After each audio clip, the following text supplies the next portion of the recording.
Mnasema ati mnapetea Wajakoya hapa. Si Wajakoya peke yake, hata sisi tunahitaji.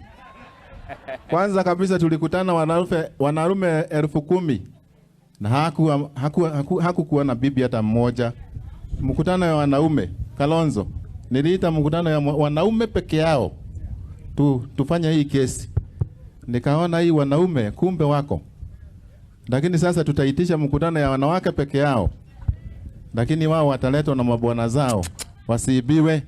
So, tukirudi kwetu, mubaki salama na Mungu awabariki, awaongoze na mushikilie kiongozi ambaye ni seneta wenyu. Nimeona barabara ni mzuri sana. Hiyo ni kazi ya Kalonzo. Kalonzo, nashukuru sana. Hiyo barabara inakuja hivi, inamalizia mpaka huko. Na itakuwa mzuri. Pia wale watu wanabomolea watu manyumba, tunasema ni vibaya sana. Kama watu wameishi hapa miaka na miaka, alafu unakuja kubomolea mtu, unambomolea kwa nini? Lazima wapatie pahali pengine pakuishi. Si ndio? Kwani Portland ilitoa shamba wapi? Si shamba ni ya Wakamba? Si Wakamba baada walipewa watoe mining huko? Siriisha.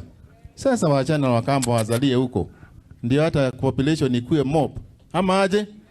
Mwenyezi Mungu awabariki. Muwe na nguvu. Tutakutana tena. Thank you so much. Basi wakati huu niruhusu nimwalike His Excellency Governor wa Kajiado County, Mheshimiwa Joseph Lenku. Karibu sana. Tumukunange makovi maseo.